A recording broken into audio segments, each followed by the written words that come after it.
beautiful crowd. Thank you. Thank you. Wow. That's a lot of people, Phoenix. That's a lot of people. Thank you very much. Thank you.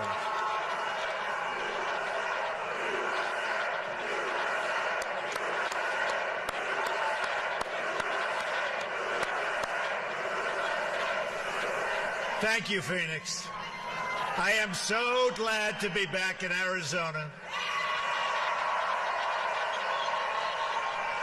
a state that has a very, very special place in my heart. I love the people of Arizona, and together we are going to win the White House in November. Now, you know, this is where it all began for me. Remember that massive crowd also?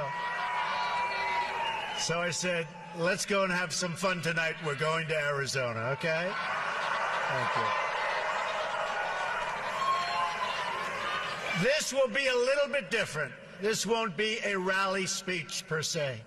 Instead, I'm going to deliver a detailed policy address on one of the greatest challenges facing our country today: illegal immigration.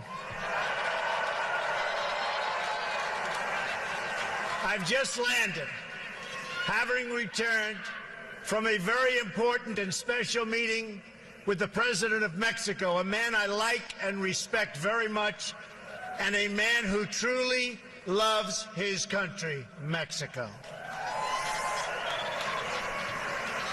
And by the way, just like I am a man who loves my country, the United States. We agreed on the importance of ending the illegal flow of drugs, cash, guns, and people across our border, and to put the cartels out of business.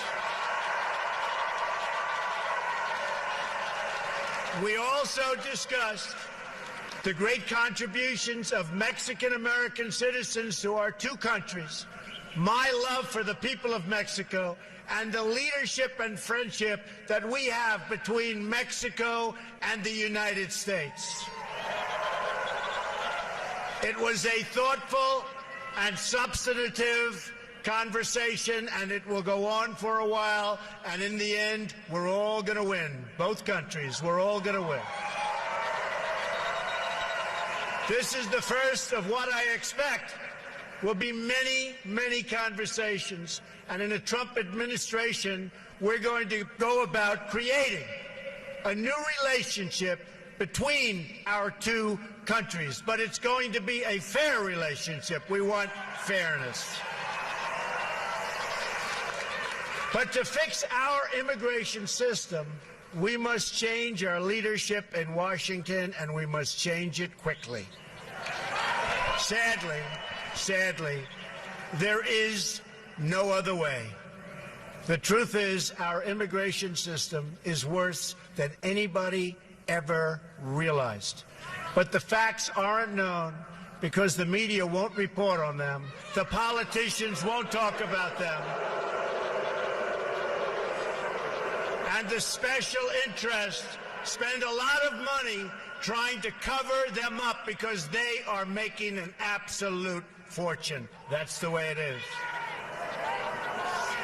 Today, on a very complicated and very difficult subject, you will get the truth. The fundamental problem with the immigration system in our country is that it serves the needs of wealthy donors, political activists, and powerful politicians. It's all you can do. Thank you. Thank you. Let me tell you who it does not serve. It does not serve you, the American people. Doesn't serve you. When politicians talk about immigration reform, they usually mean the following: amnesty, open borders, lower wages, immigration reform should mean something else entirely. It should mean improvements to our laws and policies to make life better for American citizens.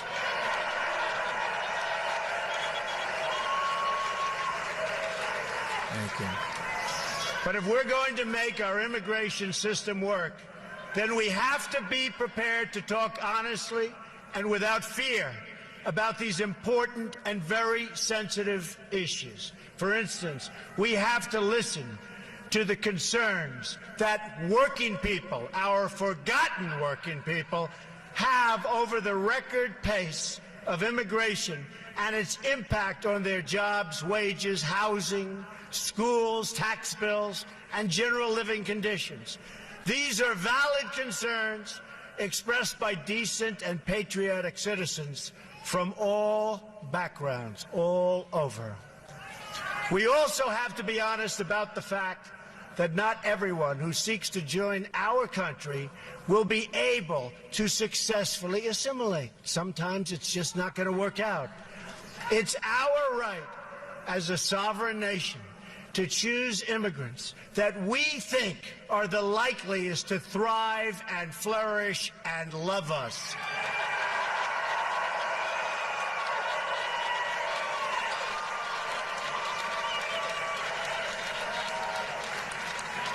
Then there is the issue of security.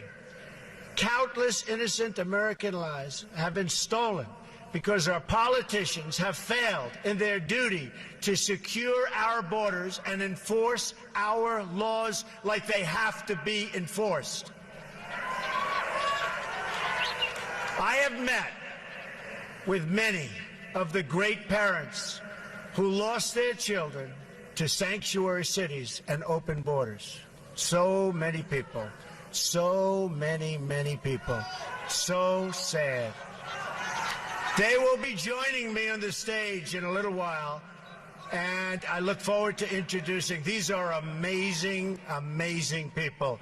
Countless Americans who have died in recent years would be alive today if not for the open border policies of this administration and the administration that causes this horrible, horrible thought process. It's called Hillary Clinton.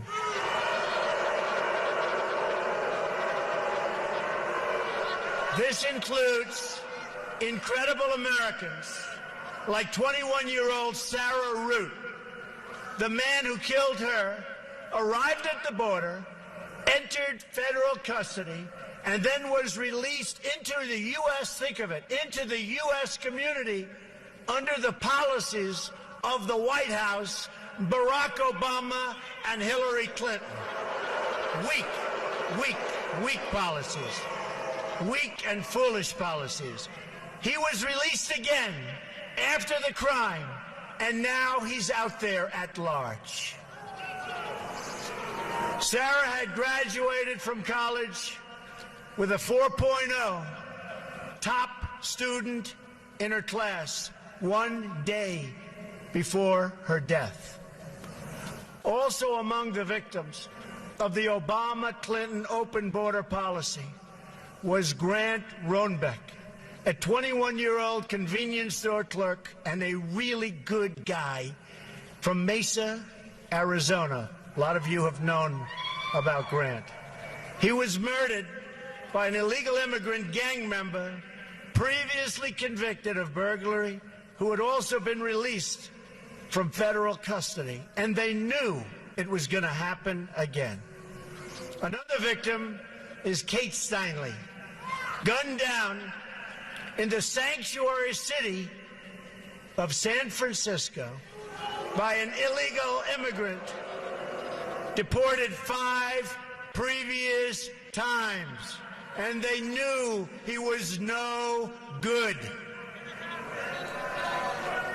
Then there is the case of 90-year-old Earl Olander, who was brutally beaten and left to bleed to death in his home, 90 years old and defenseless.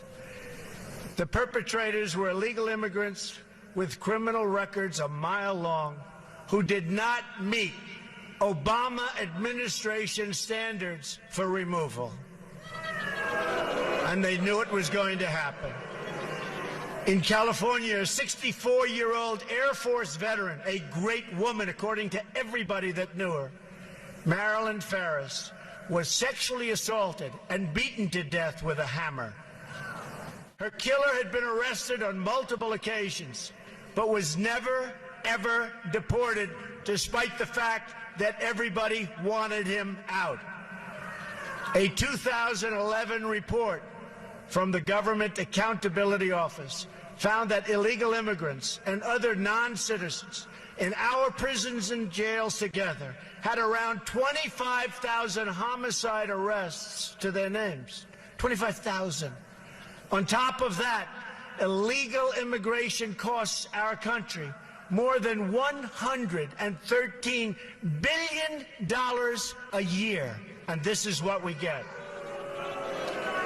For the money we are going to spend on illegal immigration over the next 10 years, we could provide 1 million at-risk students with a school voucher, which so many people are wanting.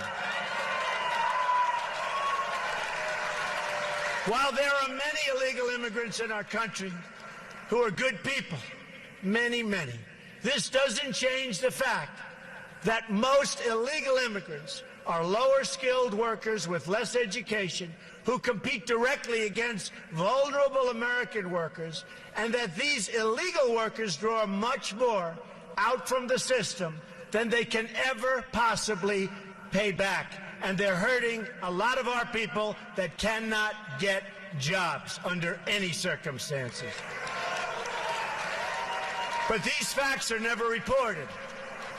Instead, the media and my opponent discuss one thing and only one thing: the needs of people living here illegally. In many cases, by the way, they're treated better than our vets.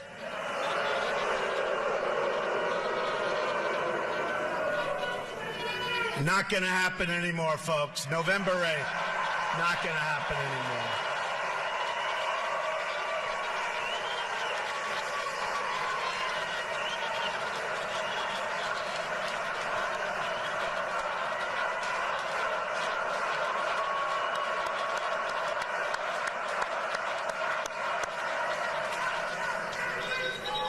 The truth is, the central issue is not the needs of the 11 million illegal immigrants, or however many there may be. And honestly, we've been hearing that number for years. It's always 11 million. Our government has no idea. It could be 3 million, it could be 30 million. They have no idea what the number is. Frankly, our government has no idea what they're doing on many, many fronts, folks.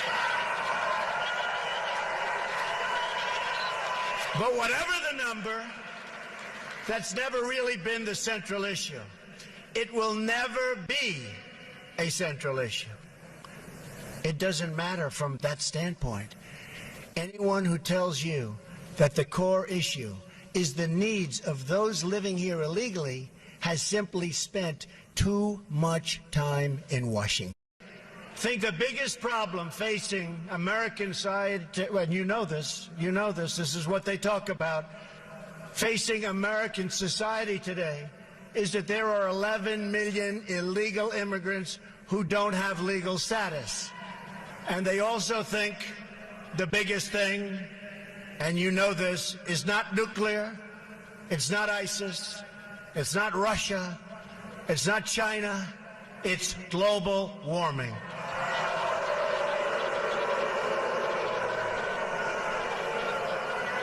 To all the politicians, donors, and special interests, hear these words from me and all of you today.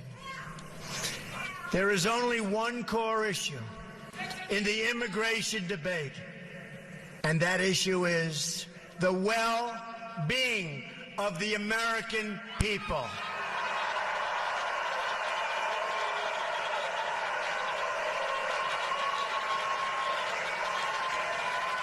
Nothing even comes a close second. Hillary Clinton, for instance, talks that families will be separated. But she's not talking about the American families who have been permanently separated from their loved ones because of a preventable homicide, because of a preventable death, because of murder.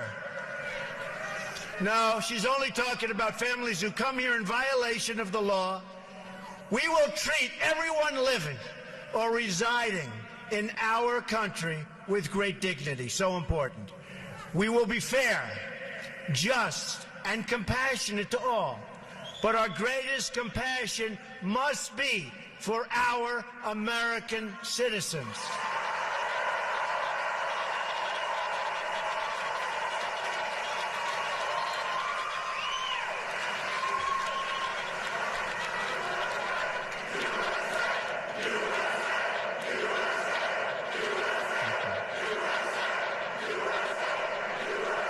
Thank you.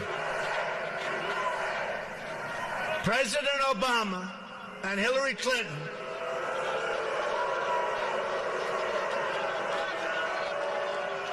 have engaged in gross dereliction of duty by surrendering the safety of the American people to open borders. And you know it better than anybody right here in Arizona. You know it. President Obama and Hillary Clinton support sanctuary cities. They support catch and release on the border. They support visa overstays. They support the release of dangerous criminals from detention. And they support unconstitutional executive amnesty. Hillary Clinton has pledged amnesty in her first 100 days, and her plan will provide Obamacare, Social Security, and Medicare for illegal immigrants, breaking the federal budget. On top of that, she promises uncontrolled, low-skilled immigration that continues to reduce jobs and wages for American workers, and especially for African American and Hispanic workers within our country, our citizens.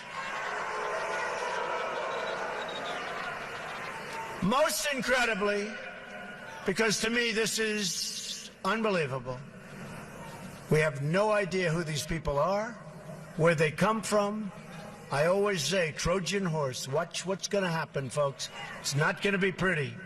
This includes her plan to bring in 620,000 new refugees from Syria and that region over a short period of time. And even yesterday, when you were watching the news, you saw thousands and thousands of people coming in from Syria. What is wrong with our politicians, our leaders, if we can call them that? What the hell are we doing?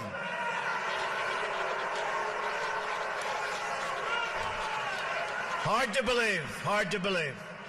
Now that you've heard about Hillary Clinton's plan, about which she has not answered a single question, let me tell you about my plan. And you notice all the time, for weeks and weeks, they're debating my plan, debating it, talking about it. What about this? What about that? They never even mention her plan on immigration because she doesn't want to get into the quagmire. It's a tough one. She doesn't know what she's doing except open borders and let everybody come in and destroy our country, by the way. While Hillary Clinton meets only with donors and lobbyists, my plan was crafted with the input from federal immigration officers, very great people, among the top immigration experts anywhere in this country who represent workers, not corporations. Very important to us. I also worked with lawmakers who've led on this issue on behalf of American citizens for many years, and most importantly, I've met with the people directly impacted by these policies. So important. Number one, are you ready? Are you ready? We will build a great wall along the southern border.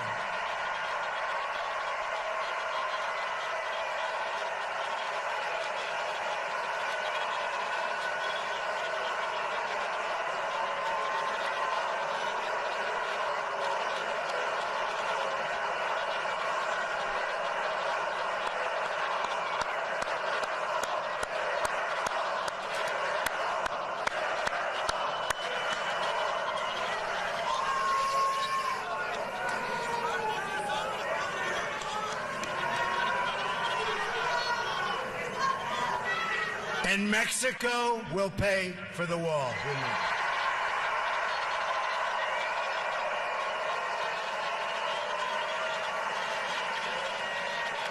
100%.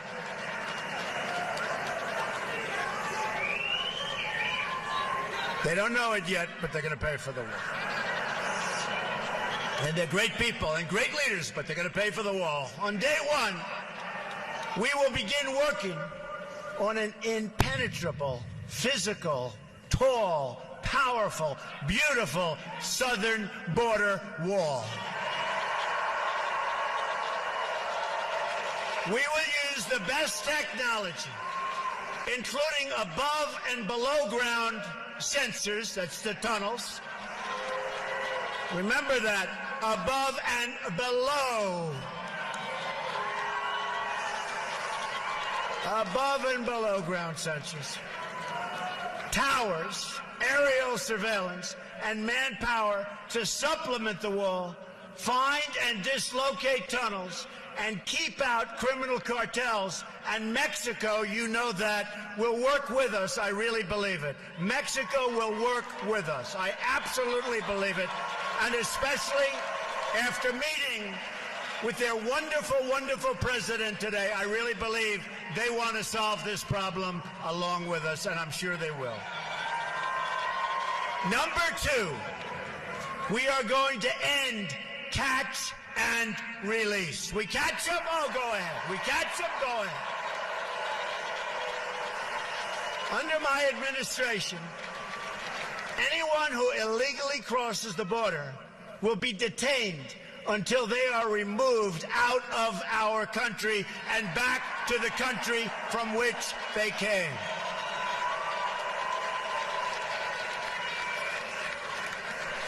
And they'll be brought great distances. We're not dropping them right across. They learned that.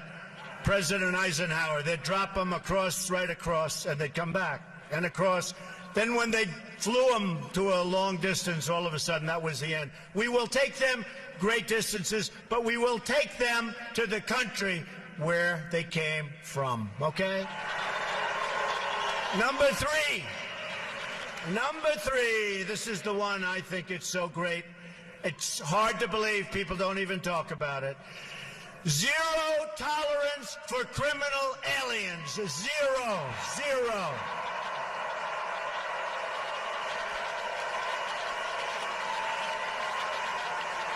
Zero.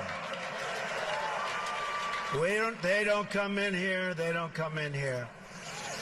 According to federal data, there are at least 2 million, think of it, criminal aliens now inside of our country. 2 million people, criminal aliens. We will begin moving them out day one, as soon as I take office, day one, in joint operation with local, state, and federal law enforcement. Now, just so you understand, the police, who we all respect, say hello to the police. Boy, they don't get the credit they deserve, I can tell you. They're great people. But the police and law enforcement, they know who these people are. They live with these people. They get mocked by these people. They can't do anything about these people, and they want to. They know who these people are. Day one, my first hour in office, those people are gone.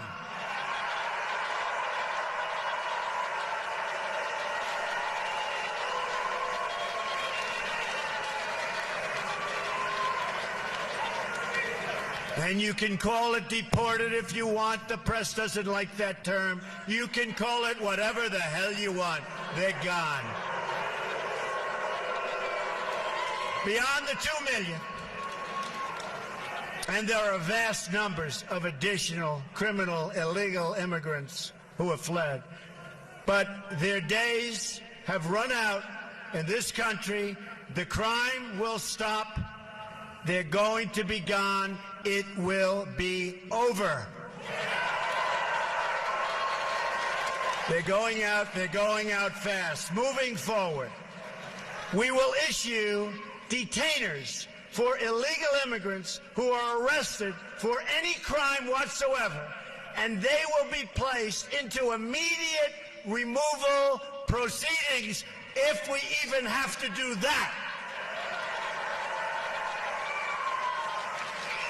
We will terminate the Obama administration's deadly, and it is deadly, non-enforcement policies that allow thousands of criminal aliens to freely roam our streets, walk around, do whatever they want to do, crime all over the place. That's over. That's over, folks. That's over.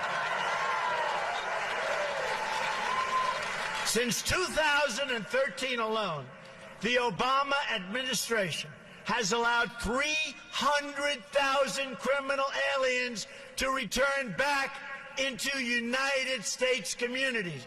These are individuals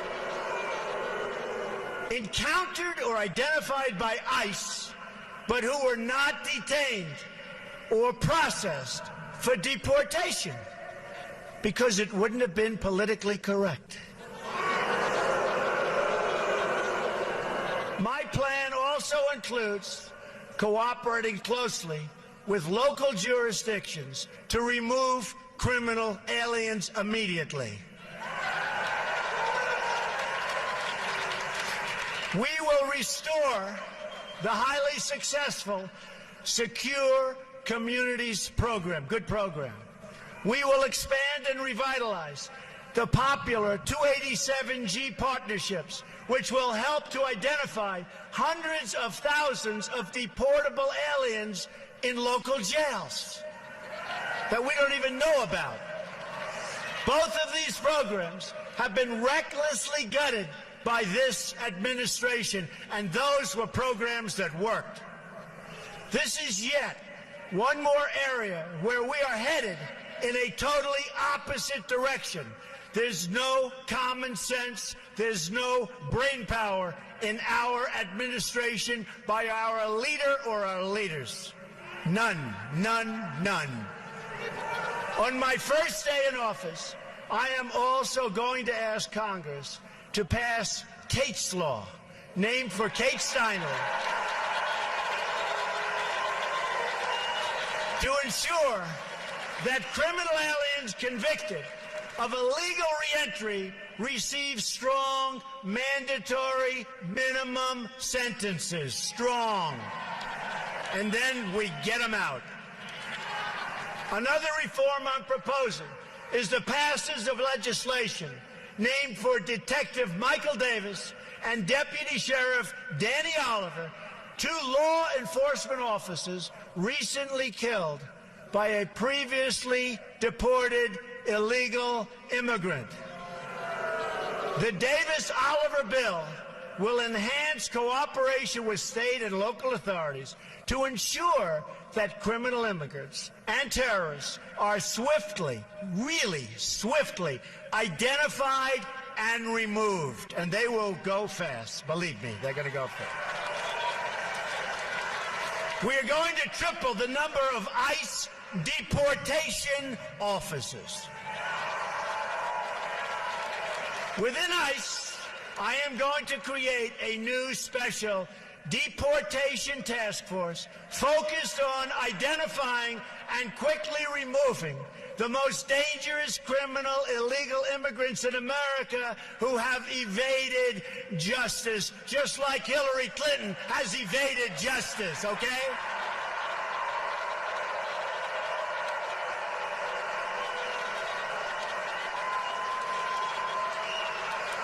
Maybe they'll be able to deport her.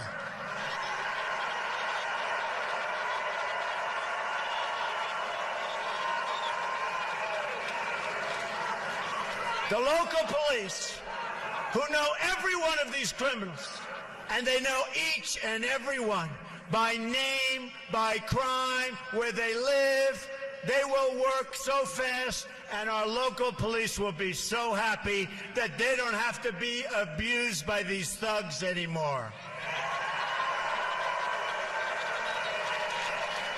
There's no great mystery to it. They've put up with it for years, and now finally, we will turn the tables, and law enforcement and our police will be allowed to clear up this dangerous and threatening mess.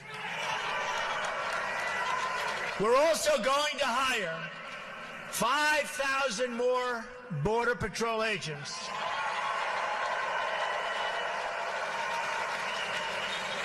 Who gave me their endorsement. 16,500 gave me their endorsement. And put more of them on the border instead of behind desks, which is good. We will expand the number of Border Patrol stations significantly. I've had a chance to spend time with these incredible law enforcement officers, and I want to take a moment to thank them. What they do is incredible.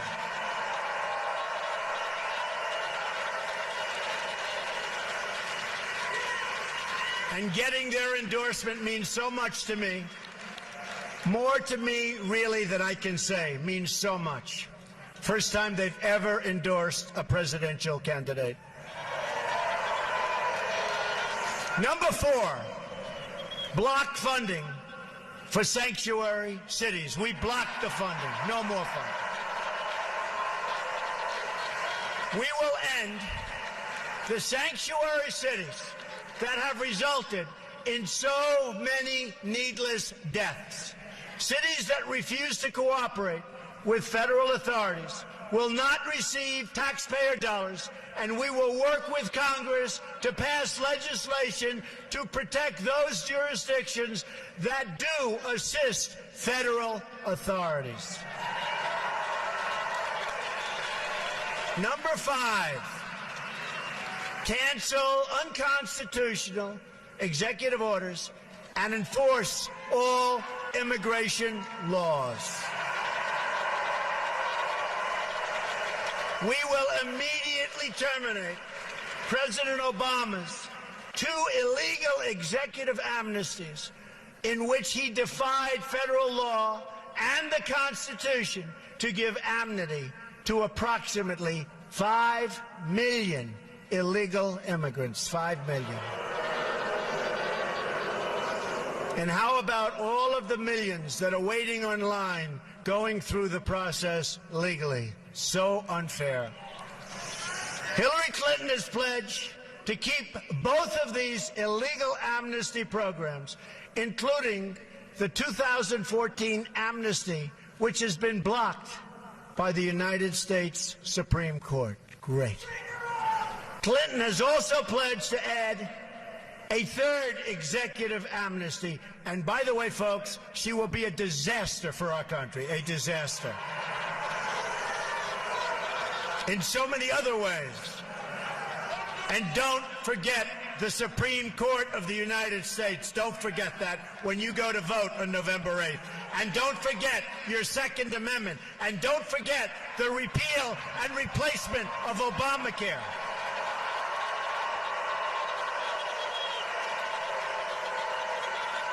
And don't forget building up our depleted military. And don't forget taking care of our vets. Don't forget our vets. They have been forgotten. Clinton's plan would trigger a constitutional crisis unlike almost anything we have ever seen before. In effect, she would be abolishing the lawmaking powers of Congress in order to write her own laws from the Oval Office. And you see what bad judgment she has. She has seriously bad judgment. Can you imagine? In a Trump administration, all immigration laws will be enforced. As with any law enforcement activity, we will set priorities. But unlike this administration, no one will be immune or exempt from enforcement. And ICE and Border Patrol officers will be allowed to do their jobs the way their jobs are supposed to be done.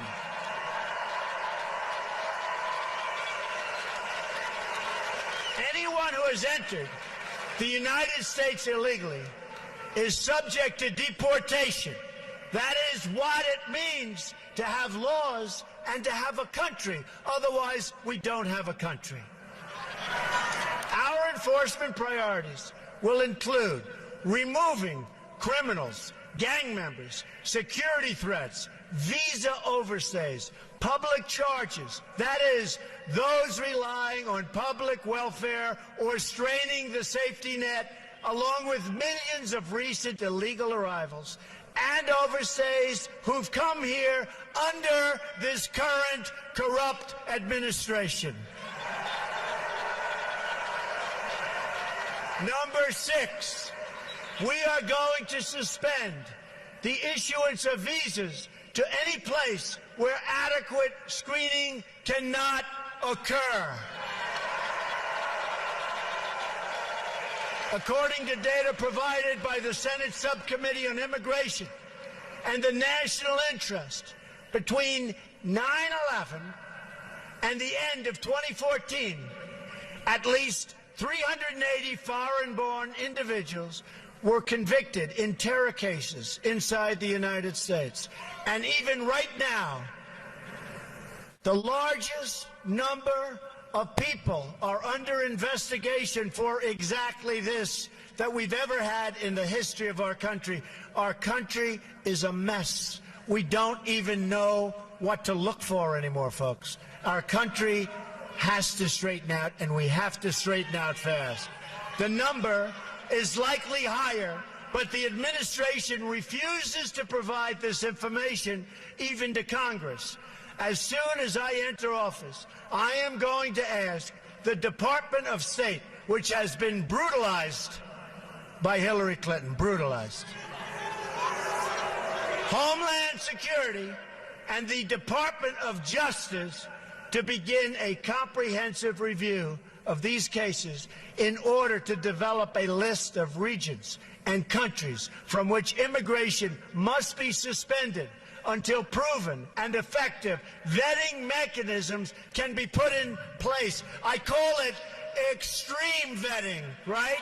Extreme vetting. I want extreme. It's going to be so tough. And if somebody comes in, that's fine, but they're going to be good. It's extreme. And if people don't like it, we got to have a country, folks. Got to have a country. Countries from which immigration will be suspended would include places like Syria and Libya. And we are going to stop the tens of thousands of people coming in from Syria. We have no idea who they are, where they come from. There's no documentation. There's no paperwork. It's going to end badly, folks. It's going to end very, very badly. For the price of resettling one refugee in the United States, 12 could be resettled in a safe zone in their home region, which I agree with 100%. We have to build safe zones, and we'll get the money from the Gulf states. We don't want to put up the money. We owe almost $20 trillion. Double since Obama took office, our national debt.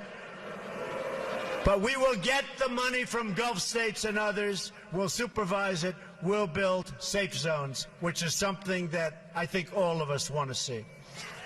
Another reform involves new screening tests for all applicants that include, and this is so important, especially if you get the right people, and we will get the right people, an ideological certification to make sure that those we are admitting to our country share our values and love our people.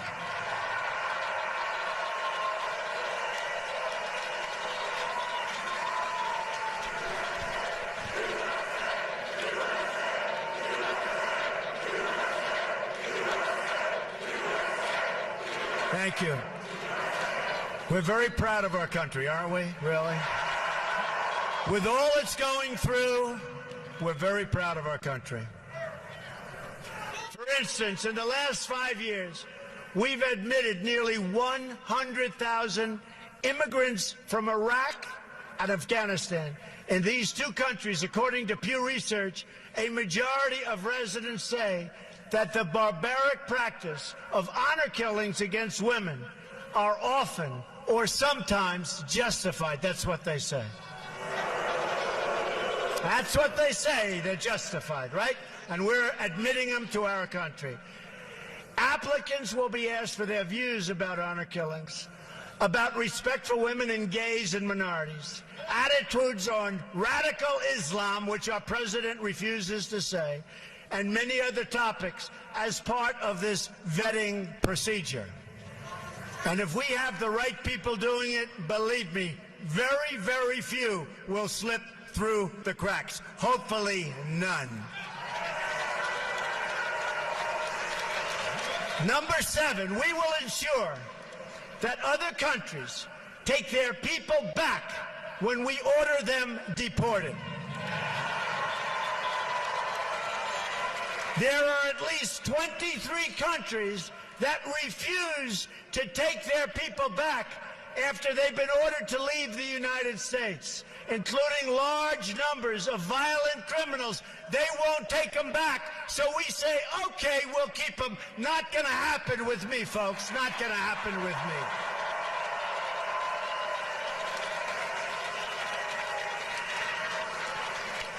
Due to a Supreme Court decision, if these violent offenders cannot be sent home, our law enforcement officers have to release them into your communities. And by the way, the results are horrific, horrific.